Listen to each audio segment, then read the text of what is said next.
June 21, 10 o'clock. Bubunutan daw. Technically, ang game daw will start at 1.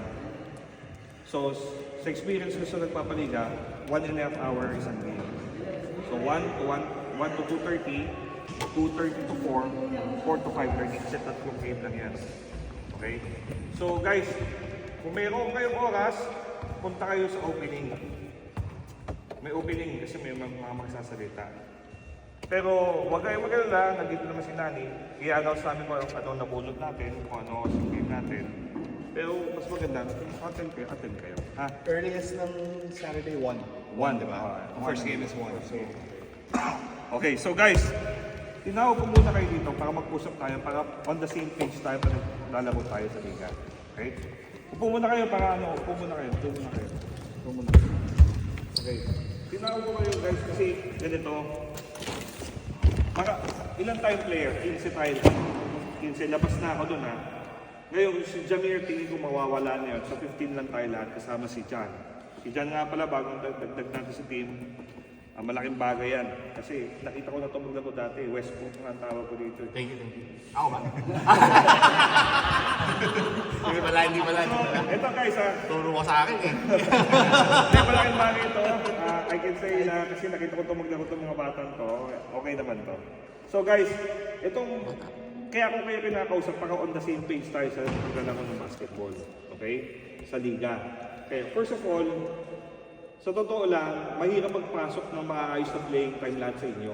Kasi sa totoo lang kahit mga pro coaches sa mga NBA, ang rotation lang nila within 10 players lang, 9 to 10. Madalang na nga napapasok yung 11 and 12 players. Paano kaya kung 15 pa tayo?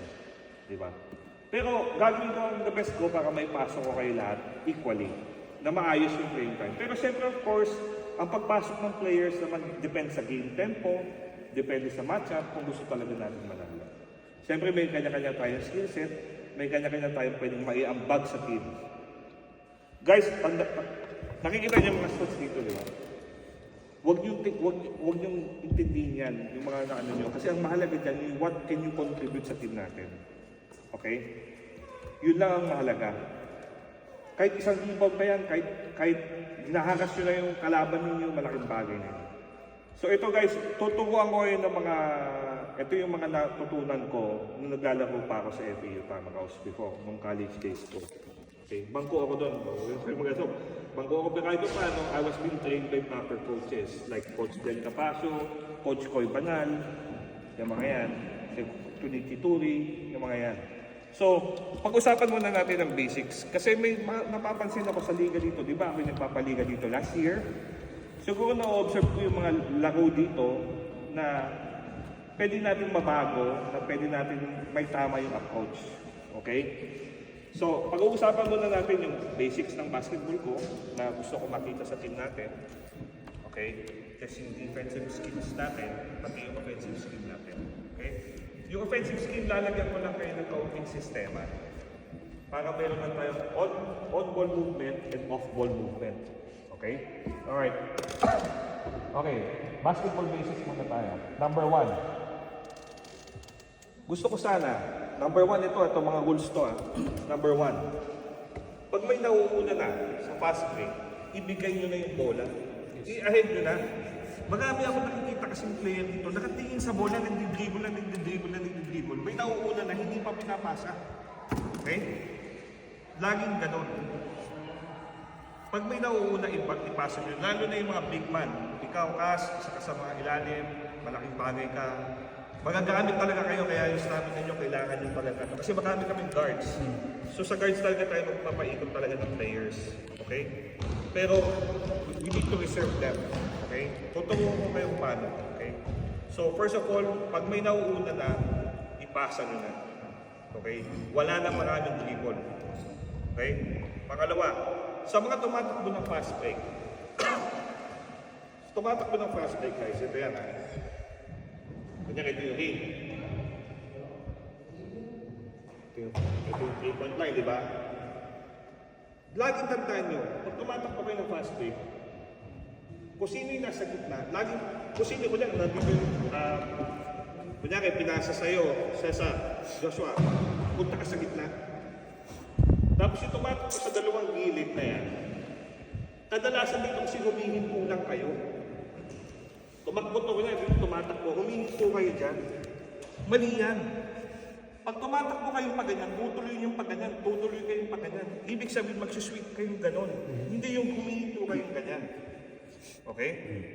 Ngayon, kunyari, dalawang tumatakbo sa fast break. Pwede na yung dalawa. Pero ang gusto ko makita sa inyo guys, ganito. Kasi minsan nakikita ko sa inyo, sa nalaro dito, mga pilit yung tira. Malaking bagay kung gagawin nyo, kunyari titira kayo, sample lang. Fast break. Nandito ako sa kanan side, di ba? Ito, bola. Kunyari titira ako, tatalon ako. Pag tumalon din yung kalaban nyo, kukumit yun, di ba? Bigla nyo i-drop pass. I-drop pass nyo kasi mas open yung kunyari ito, tumatakbo itong side na to, ha? Kunyari ito, tumatakbo to. Tumalon ka, kunyari titira mo, tumalon din yung nakadepensa. Pass na yun. I-drop pass nyo. Mas madaling makakashoot. Kasi walang bantay. Kaysa i-gaganon nyo pa, babangga-banggain nyo, di ba? Okay, basic yun.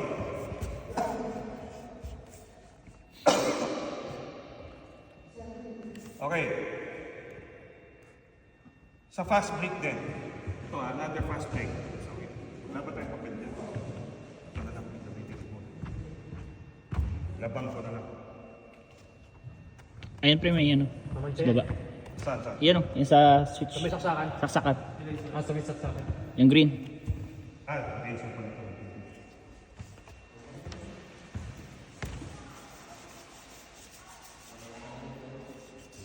Wala. Manok. Hindi na. Ito na. Sa kabila na lang, sa kabila. Sige, dito na lang. Baba na po. Di ba half court? Ito yung half court ha. Ito yung league natin. Tumatakbo. Let's go. Napapansin ko dito, ito yung pagkakaiba ng mga natuturo sa amin before. Kunyari ito si Joshua, tumatakbo ikaw, tumatakbo ka. Lahat kayo tumatakbo, si Alex.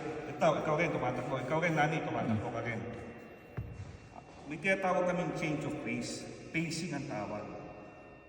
Kunyari nagja-jogging kayo. Dito kayo, half court pa lang. Dito pa lang kayo sa half court. Dito sa linya na yan. Kaya tumatakbo lang kayo. Tapos bigla kayo tatakbo ganun mabilis. Change of pace. Kasi yung kalaban ninyo, ang thinking nila, tumatakbo lang kayo ganyan. Bigla tatakbo. So magugulat sila. Okay? Kasi yun ang problema ng pass break eh. Kadalasan natin nagpa-pass break, kung ano yung takbo doon, yun na yung takbo dito, kung ano yung bilis. So nasasabayan na. Yung bigla na lang kunyari, tayo ka ulit. Tayo ka ulit. Nagdadyahin kami, may depensa ka na, diba? Biglang track mo. Diba? Yung change of pace. Okay? Basic yan sa pass break ha. Pangalawa. Pangatlong basic tayo sa mga big man. Sa mga big man. Napapansin ko, mahilig dito yung sasabit. Tayo lang. Tayo lang. Ganun lang. Mas mahirap sumot ng ganun. Papayungan nyo lang. Anticipate nyo lang kung saan sila pupunta agad. Kunyari, pupunta siya din, sasaksak. Wala na ako nakikitang malalaki dito pumaposte. Walang malalaki dito yung tipong nang babaka ako na pumaposte ka nun. Wala. Sasaksak yan. Isa, gaganon lang kayo. Ganun lang. Ganun lang talaga. Ngayon, pag tinira, tsaka na kayo rebound. Pero ang depensa, ganun lang. Nakataas lang talaga ang kamay. Okay? Mas mahirap sumunod ng ganun. Tsaka yung, kaya sasaksak si to, kahit sino man sasaksak sa inyo, kahit pass break, anticipate nyo lang. Ganun lang.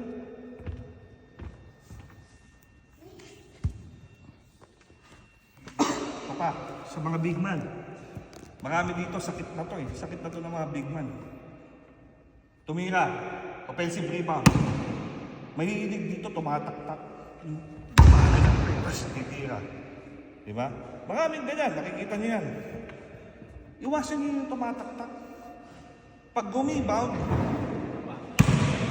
fake.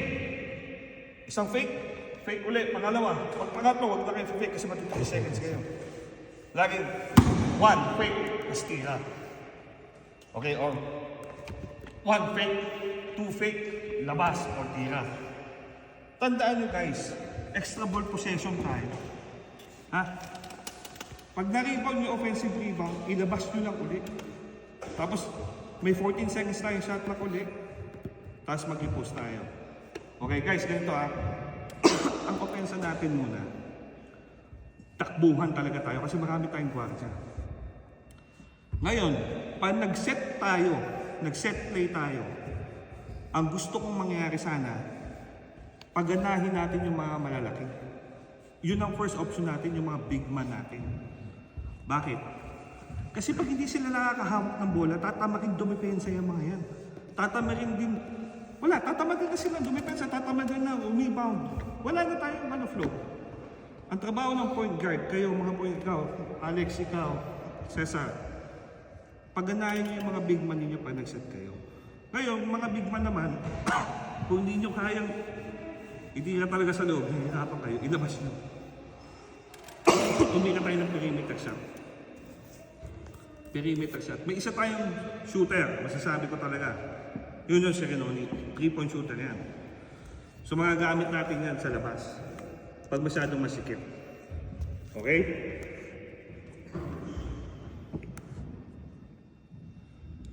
So, I repeat ha. Pag na-rebound nyo uli, na offensive rebound nyo, pwede nyo i-fake, tapos itira nyo. Pag hindi kumagat, pwede nyo ilabas para may 14 second shot clock ulit tayo. Okay? Okay, ito pa. Madalas ito nangyayari. 1 pass, 2 shot, 1 pass, 2 pass, 3 pass shot. Minsan ganun lang. 1 pass, shot. 1 pass, 2 pass, shot. Wala nang ball rotation, wala nang ball movement. Diba? So mamaya may tuturo ko sa inyo sa opensa. Basic system lang naman yun. Hindi ko na kailangan ituro sa inyo yung mga sobrang technique kasi hindi naman tayo pro. Na kailangan sundin talaga yung play. Lalagyan na natin ng sistema para may mga cutters. Kasi pag, alam nyo kasi sa basketball, mapapansin nyo. Ito yung court, di ba? Ito yung 3 points, ito yung ano. Zona lagi yan eh. Zona defense ng kalaban, di ba? Ganyan. Zona. Tayo opensa, yan. Yan. Minsan dito pa man lang. Pasa dito, pasa lang. Wala. Stagnant. Parang kayo nagmamaki-maki. Yung maki-maki Annabelle. Diba? Kasi ang purpose ng 2-3 zone is para hindi papasok sa loob. Ngayon ang mga malalaki, kayong mga malalaki, ang movement nyo dapat, una, punta dito, ikaw na dito, punta ka dito, pa-triangle ang movement ng mga malalaki. Pa-triangle. Kasi bakit? Pag pumunta ka dito, sa point guard, naman ng point guard, tatlo agad option, pwede dito. Parang chess, dalawa lang ang depensa, parang pawn. Pwede na natin masagin agad. Pero may mga play pa dyan na mas maayos guys. Hindi lang yan.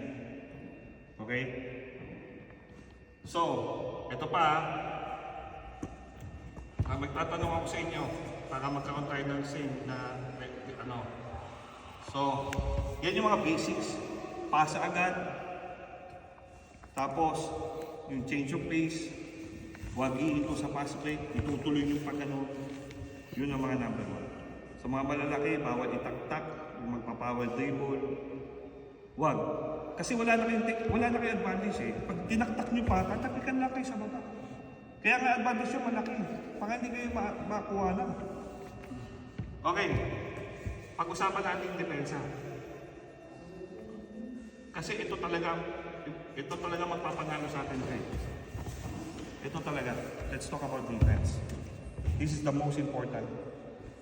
I believe defense is championship. Kasi yung offense natin mag-start sa defense. Maniwala kayo. Okay. May 3 klase ng depensa sa mga ganitong legal labas lang. Una, alam niyo na siguro yung zona. Siguro alam niyo yung zona, di ba? Zona is 2-3 zone. Ang zona is sentro. Yan. Yan ang zona. 2-3 zone. Kumbaga, ito yung free throw line. Oh. Ayan. Oh. Ito yung ring. Nakadepensa lang kayo, nakasona lang kayo. Naka 2-3 zone kayo. 2-3 zone ang zona. Ang purpose ng zona, yung ginagawa nila, pinaglalaban lang tayo. Zona lang yun eh. Ang purpose ng zona, kasi during the 90s, during the 2000s, early 2000s, may mga big man pang pumaposte, di ba? May mga big man pa ng mabara. Ang purpose ng zona is para wala makapasok sa inside the paint. Pero ngayon yung game ngayon nagbabago eh. Nagbago talaga yung game ngayon. Ano na siya eh, more on 3 points na siya. More on perimeter shooting. Kahit si Ian Vital, yung example, si Ian Vital, malaki siya. Pero hindi siya yung pumaposte. Naitutulak nga nito ni, ano eh, ni Kobe. So guys,